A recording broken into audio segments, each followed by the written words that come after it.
بسم الله الرحمن الرحيم الحمد لله رب العالمين والصلاة والسلام على أشرف الأنبياء والمرسلين نبينا محمد وعلى آله وصحبه أجمعين أما بعد. Le calendrier hégirien fait partie de notre histoire, de notre identité et même de notre religion, puisque beaucoup d'obligations y sont liées. Malheureusement, beaucoup d'entre nous ignorent quels sont les mois qui composent l'année hégirienne, la valeur de certains de ces mois, et tout particulièrement la valeur du premier mois de l'année, celui de Muharram. Prenons donc quelques minutes pour éclaircir certains de ces points importants. Allah Ta'ala dit إن عدة الشهور عند الله 12 شهرا في كتاب الله يوم خلق السماوات والأرض منها 4 حرم ذلك الدين القيم فلا تظلموا فيهن أنفسكم. Sachez que, depuis le jour où Allah Ta'ala créa les cieux et la terre, il a décrété que les mois de l'année sont au nombre de 12, dont 4 sont sacrés, conformément à la juste religion. Ne vous faites pas de tort à vous-même pendant ces mois. Dans ce verset, Allah Ta'ala nous informe que les mois de l'année sont au nombre de 12, et que 4 d'entre eux sont sacrés. Avant l'islam déjà, les Arabes considéraient qu'il était interdit de combattre pendant ces mois. Si l'un d'entre eux retrouvait celui qui avait assassiné l'un de ses proches, il s'abstenait de se venger pendant cette période.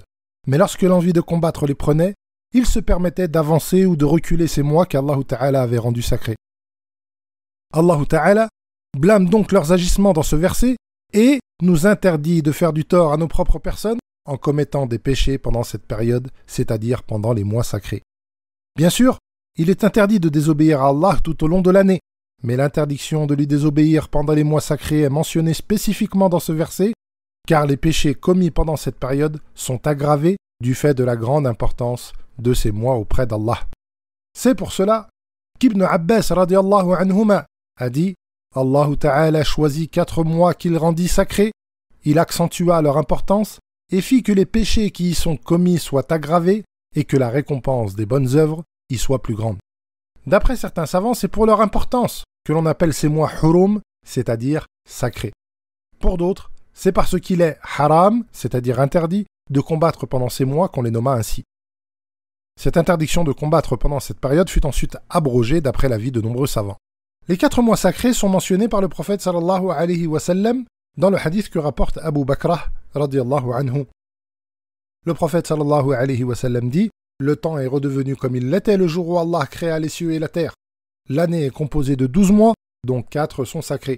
3 d'entre eux sont consécutifs.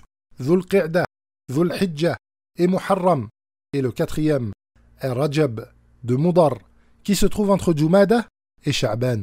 Ce hadith est rapporté par Al-Bukhari et Muslim.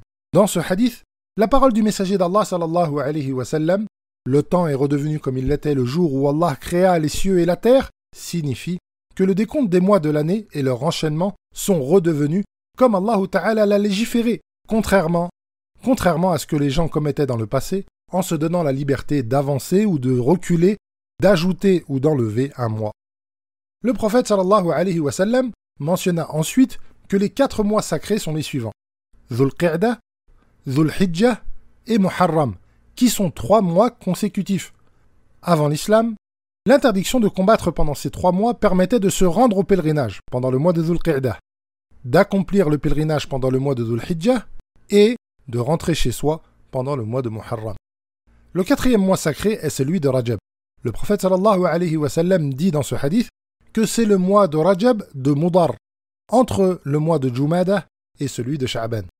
En effet, la tribu de Mudar considérait que le mois sacré de Rajab était celui-ci, contrairement à ce que faisait la tribu de Rabi'a, qui considérait que Rajab se trouvait entre Sha'ban et Shawwal, c'est-à-dire le mois de Ramadan aujourd'hui.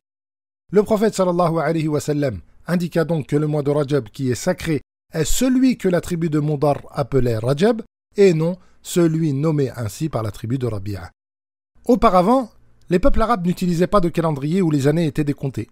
Ils se contentaient de donner des noms aux années où des guerres et des catastrophes s'étaient produites, comme par exemple l'année de l'éléphant en référence à l'armée qui fut anéantie alors qu'elle faisait route pour détruire la Kaaba.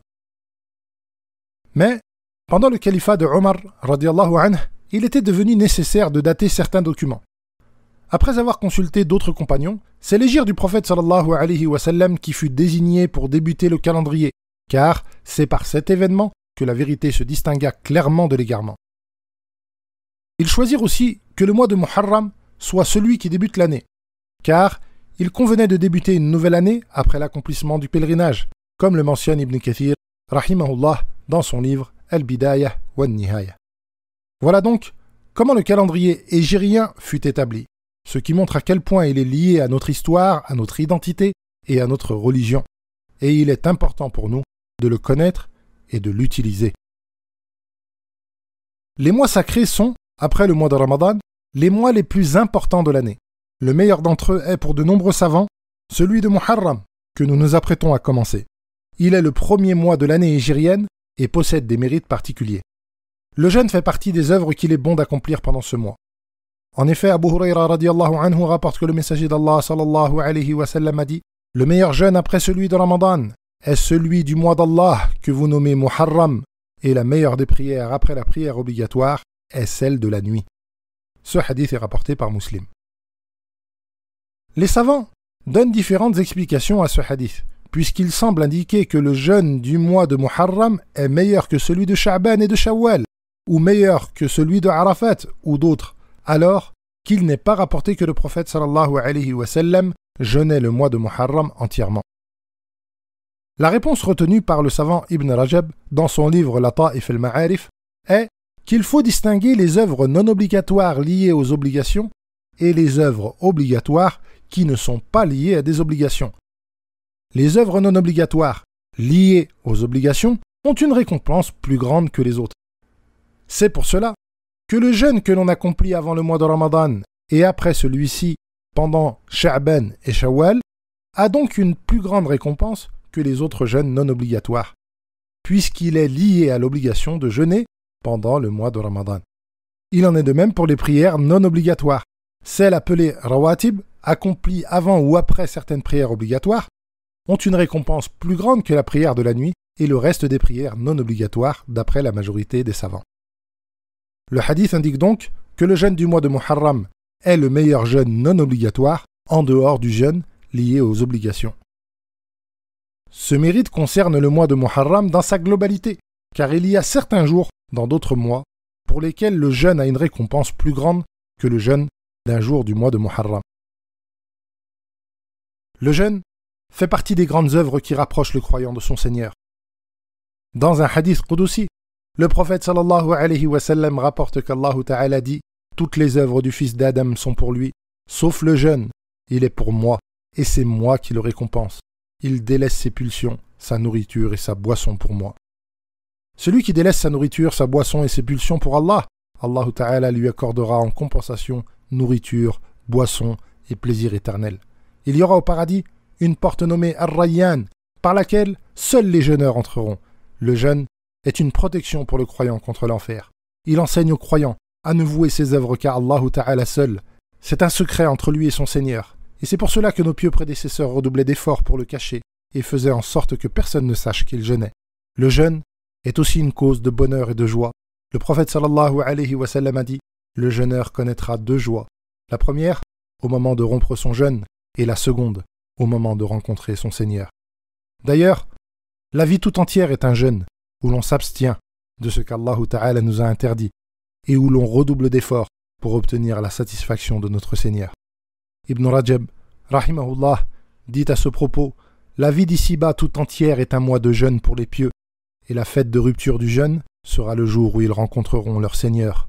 La majorité de ces jours s'est en allée, et la fête du jour de la rencontre se rapproche.